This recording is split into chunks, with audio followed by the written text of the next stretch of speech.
Dia dah masuk 10 hari akhir Ramadan. Dia banyak pendapat berbeza-beza bila Lailatul Qadar itu, dan dia jenis amalan.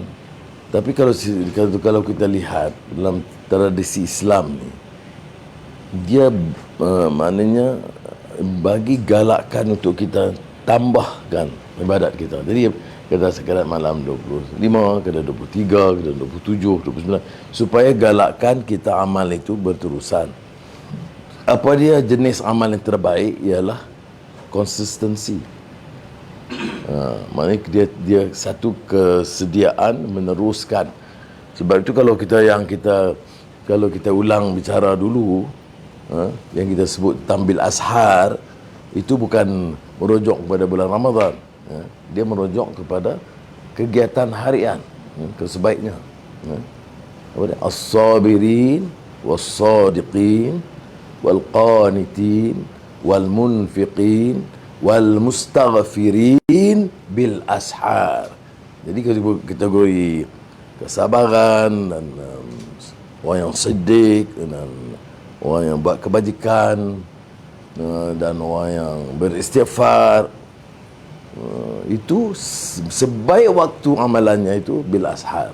Jadi kalau yang semalam pagi ini ada yang bangun sahur dan tak buat 4 rakaat itu, atau kurangnya 2, itu ada kelemahan lah, ya. Ilmu ini kekuatannya pada amal. Saya tak cadang 20, saya cadang 2.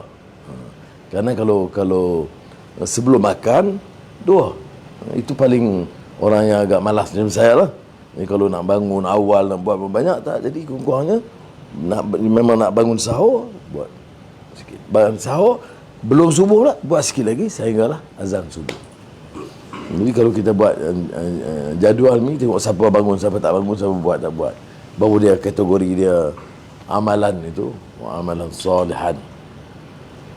Kerana dalam dakwah ni apa dia mesti pelaksanaan. Kita lebih ramai yang quote Rendra, perjuangan itu adalah pelaksanaan kata-kata, tapi sumbernya dari Quran. Ya ayyuhallazina amanu lima taqulu ma la taf'alun kabura maqtan indallahi an taqulu ma la taf'alun. Orang beriman mesti boleh bicara tapi amalkan apa yang kamu anjurkan. Kita bantah rasuah lagi banyak. Jaga persekitaran, balak terus hilang.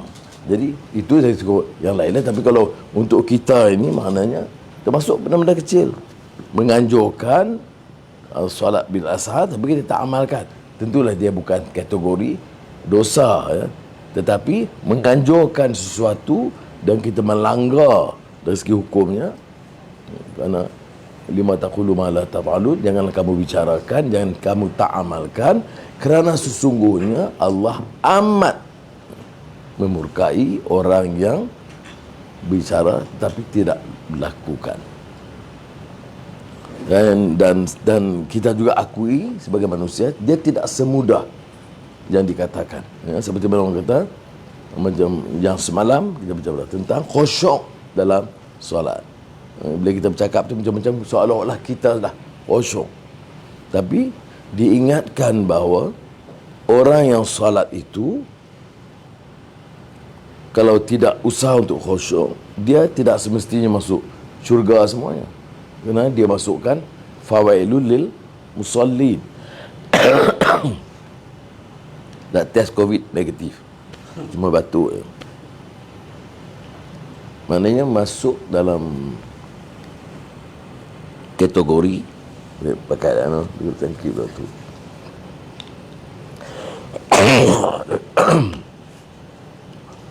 Dan tu kena edit je.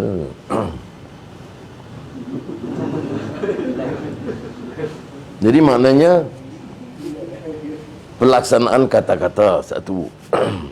Dan jangan kita beratkan sangat, ya. Kalau kita orang tu baru kenal Islam, kemudian kita terus bagi tahu bangun pagi, sunat taubat, sunat hajat, sunat semua. Jadi dia rasa beban. Kerana dalam hadis Rasulullah SAW pun dia mudah, jangan persulitkan. Di Islam tu dimudah, dipersulitkan. Yassiru wala tu'assir. Yang kita doa selalu. Ni kita cari jalan yang paling sukar. Itu satu. Mana? Cari jalan yang mana memudahkan. Agama itu memudahkan, jangan membebankan. Tetapi mudah itu jangan tafsiran kita. Mudah itu harus tafsiran Islam. Memudahkan, hari-hari kita pakai jamak takdim, jamak takhir, jamak takyah. Jamak takyah tu jamak tak payah. Jadi ada had-had dia. Oleh itu kita kena peringat pula ya. Itu satu kategori. Tapi yang saya nak sebut di sini juga ialah mengapa kita tekankan ini soal ibadah dan tauhid. Ismail Faruqi dalam bila kupasan tentang tauhid itu, dia jelas kerana kalau ini asasnya betul, mana sistem itu kita faham. Itu yang jadi asas bahasa tipe IT punya basis pemikiran. Kemudian dikupas yang begitu baik di antara karya Syekh Taha Jabir Al-Alwani akhir, iaitu Manhaj Al-Quran.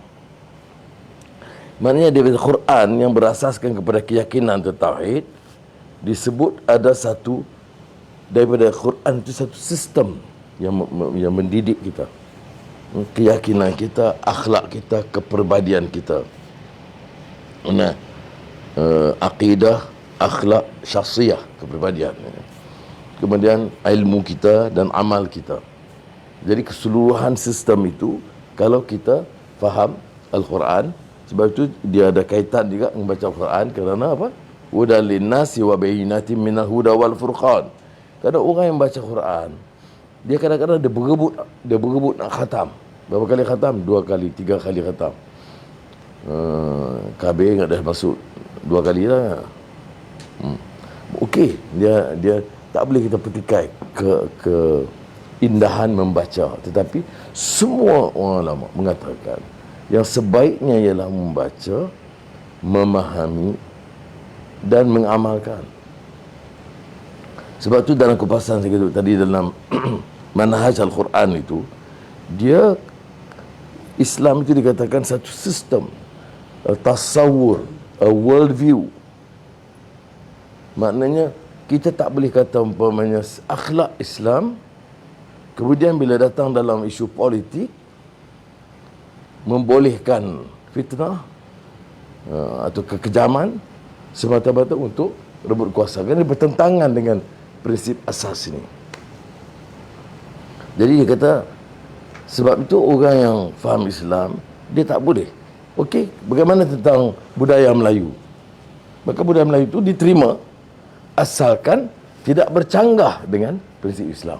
Maksudnya apa sahaja budaya kita lah, itu dianggap sesuai. Kalau dalam kaedah undang-undang hukum, dia katakan soal adat atau uruf, itu masuk kategori peraturan yang boleh diterima asalkan tidak bertentangan dengan hukum Islam. Maknanya mengapa? Kerana tasawur manhaj Quran itu menjadi pegangan kita. Jadi kita buat tindakan, perebutan, perniagaan, itu tak boleh lagi daripada prinsip yang diatur. Itu disebut tauhidic worldview, kata dia. Satu pemahaman dunia berdasarkan tauhid. Hari ini saya bercakap pasal pemikiran sekilas. Pasal apa asas yang kita tekankan. Ibadah itu penting. Kerana ini terkait dengan cara Rasulullah train. Apa yang latihan terbaik? Dan terbaik ialah cara yang Rasulullah latih. Bagaimana Rasulullah latih? Kita baca Mudaththir, Muzammil. Itu ayat-ayat awal Quran. Sebelum dia Iqra, ayat-ayat awal adalah Mudaththir, Muzammil. Apa dia bacaannya? Manusia ini hidup dalam kealpaan, cuai, lemah, seolah tidur. Muzammil.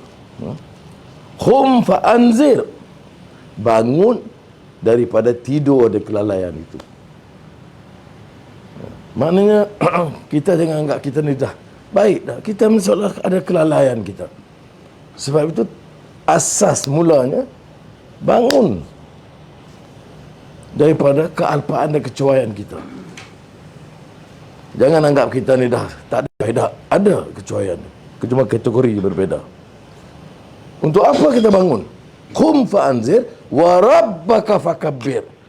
Dan pertama sekali tunjuk kebesaran Tuhan Yang Maha Esa. Wa rabbaka fakabbir. Tuhan itu yang besar. Bukan kuasa, bukan Perdana Menteri, bukan Presiden Parti. Dia besar. Sebab itu saya kata kerangka ni kena faham. Maknanya ketaatan kita itu yang penting. Kerana dalam hidup berjamaah itu dia ada dia punya rules. Tetapi dia tak boleh lari daripada manhaj Quran. Baik. Qum fa'anzir, bangun dari kelalaian, kealpaan, dari tidur. Masyarakat Islam sekarang umumnya tidurlah, ya. Untuk apa? Wa rabbaka fakabbir. Kekuatan tunduk pada kuasa Allah SWT. Dia kalau tunduk pada kuasa Allah SWT, saya selalu kadang cara ringan orang baca khutbah, ittaqullaha haqqa tuqatih, kata khatib. Tak, dia turun je, habis semayang dapat RM100, terus pangkah yang benda lain.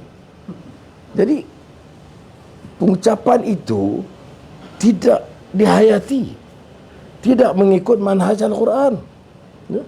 Dia baca, saya tak tahu dia mengerti atau tidak, tetapi amalannya itu bertentangan. Wang rasuah dia tahu, dia tak ada masalah. Wang haram dia tahu, tapi tak ada masalah. Jadi bagaimana ayat dia tadi? Qum fa'anzir wa rabbaka fakabbir. Kebesaran Tuhan itu maknanya kita tak tunduk kepada kuasa lain, tak takut kepada kuasa lain. Yang kita baca sebelum ini, walam yakhsha illallah.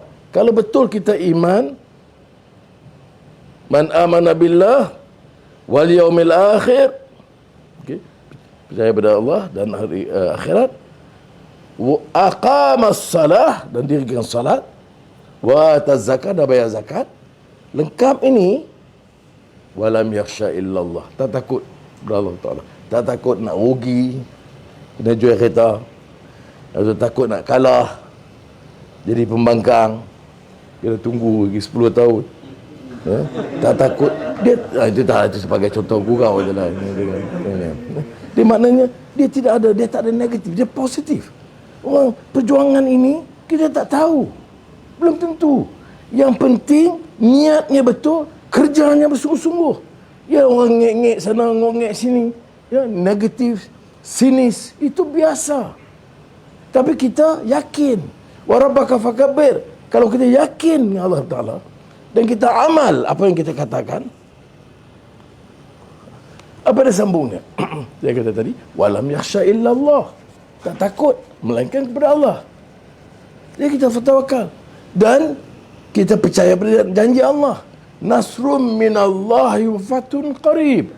Dengan pertolongan Allah, kemenangan itu kan dekat dicapai. Bila? Dekat ni bukan dalam minggu depan, boleh jadi 10 tahun lagi, boleh jadi 20 tahun, kita tak tahu. Tapi pokoknya kita yakin jaminan dengan ikhtiar kita, perancangan kita, kebijaksanaan kita. Apa dia? Qum fa'anzir wa rabbaka fakabbir wa thiyabaka fatahhir. Ini yang penting, kita gagal banyak. Maka bersihkan. Maknanya bersihkan dalam dan luar. Ini wa rabbaka fakabbir, curi lagi. Wa rabbaka fakabbir, hilang lagi barak. Wa rabbaka fakabbir, fitnah orang, dia tipu orang. Wa rabbaka fakabbir, ego tak tentu orang. sombong, angkuh, takabur. Dia bukan mana. Macam mana takabur itu opposite kepada kebesaran Allah. Okey. Jadi sebab itu dalam ayat ini awal mana nak training, Rasulullah training orang semayang sampai pegang tali ya. Itu nak bagi spiritual strength itu kerana keyakinan. Orang tak yakin, dia kerja sikit. Saya ada letih, saya dah kerja 5 tahun dah, Iswan dah 20 tahun, apa tak dapat, PJK belum dapat. Umpamanya lah, contoh. Ya, dia rasa. Padahal tujuan dia apa? Keredaan Allah SWT. Mana menegakkan yang benar, yang adil, tanggungjawab dia. Dan kita tahu besar. Tapi syaratnya mesti bersihkan. Bersihkan hati nurani, bersihkan dan ikhlas. Ikhlas ni mukhlisina lahuddin. Siapa kupas? Mana Midi kupas. Menarik juga ya. Daripada Qardawi tu. Dia yang disebut. Ya, tapi maknanya kategori ikhlas, bagaimana nak capai keikhlasan? Semua kita harus ikhlas dalam usaha kita. Dan sesungguhnya saya ini yang paling ikhlas dalam dunia. Ikhlas ni mukhlisina lahuddin.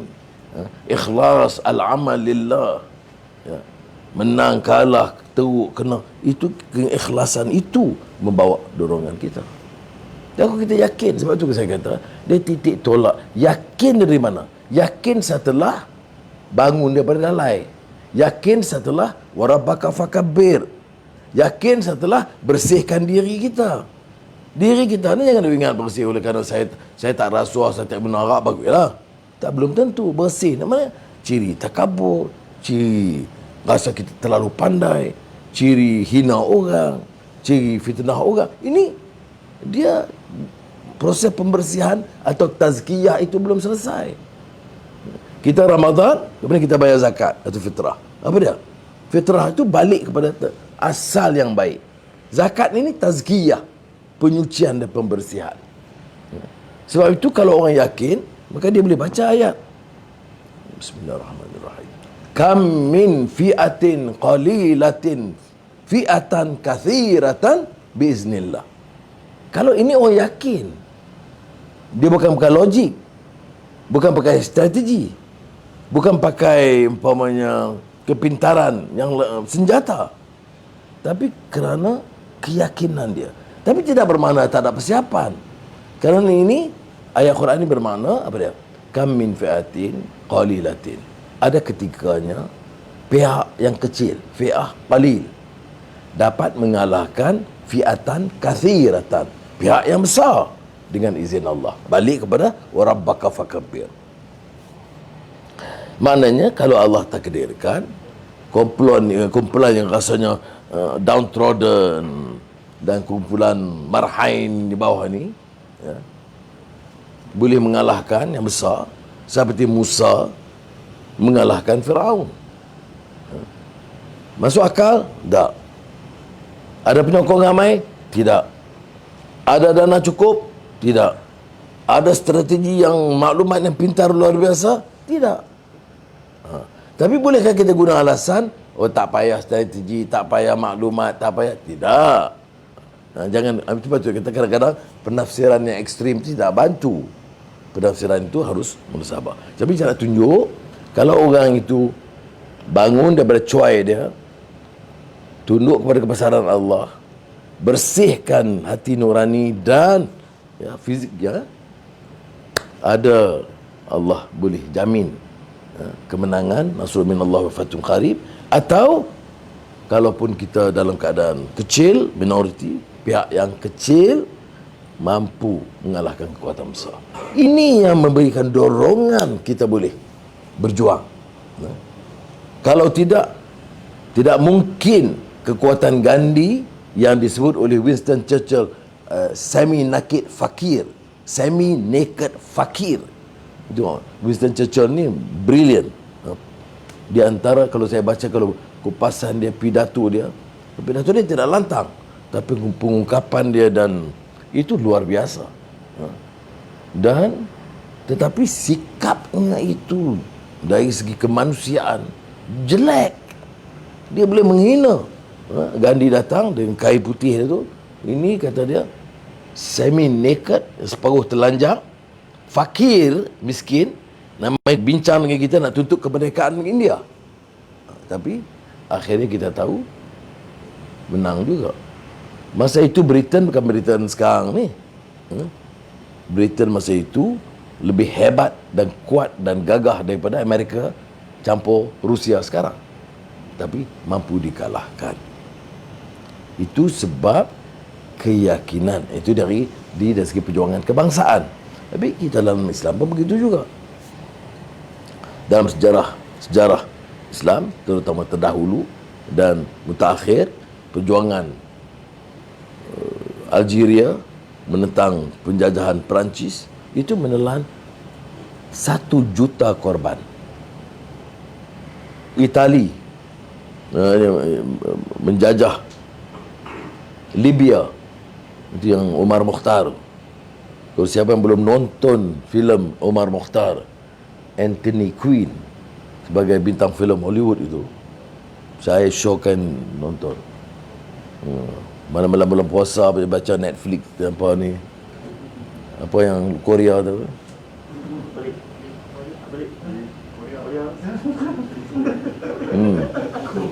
Ini dia ada pengajaran, dia ada historical, pada kesan pengajaran sejarah dan perjuangan. Dan tengok, lihat, tapi dia makan korban. Omar Mokhtar itu mati di tali gantung. Jadi bukan, tapi orang tak anggap kalah. Ini masalah kita ni. Kalau kita guna manhaj yang betul, dia bukan kalah, dia belum menang. Kita kata belum menang bukan kalah, belum menang. Tapi korban, dia mati syahid. Menang, kalah tidak, kerana akhirnya mencapai kemerdekaan. Melawan penjajah yang kejam masa itu, Itali. Sebab itu saya kata keyakinan. Saya ingat lagi Tok Guni Aziz dia kupas Yasin, ada tazkirah saya kata, dia mudah aja. Dia kata ini semua wal Quran hakim innaka laminal mursalin.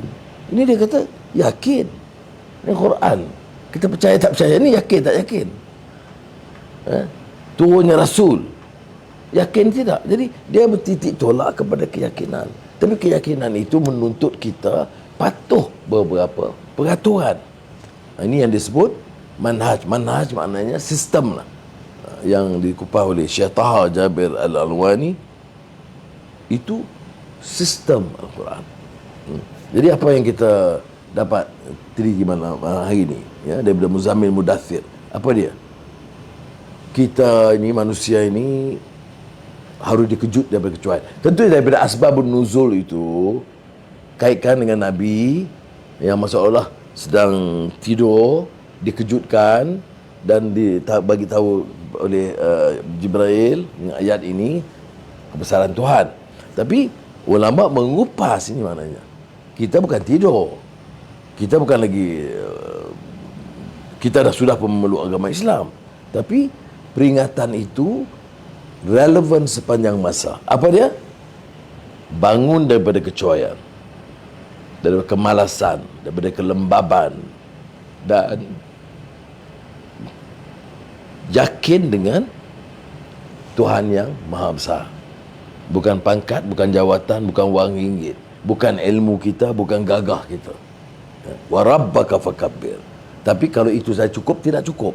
Maka wa thiyabaka fatahhir, bersihkan diri kita. Dan kalau kena yakin ini, dan kita move. Kita tidak boleh move dalam keadaan orang alpa. Dia masyarakat awam ni ialah dia kalah, sedih, habislah kita. Dah, itu masyarakat awam. Kita penggerak ini kena pimpin dengan keyakinan. Apa perjuangan pun titik tolaknya pun, ya, keyakinan. Dalam sejarah perjuangan, baik yang dulu atau mutakhir kita, Burhanuddin Al-Hilmi ataupun On Ja'far, dan lain-lain dah berjuang. Itu keyakinan. Mana masuk akal tahun 40-an untuk merdeka lawan British, Inggeris. Tetapi keyakinan. Kita pun 98 dalam keadaan hancur dihantam. oleh kerajaan ketika itu. Sangat zalim, sangat ganas. Tak terbayang keadaan sekarang. Jadi orang anak muda yang bergerak sekarang bagus, alhamdulillah. Tapi kalau dia sedikit teliti saja bagaimana bapa-bapa dia bergerak dalam keadaan tekanan begitu, dia akan keheranan atau kebingungan. Ya. Mesyuarat tak boleh, nak bercakap tak boleh. Ya. Buat demonstrasi belasah setengah mati.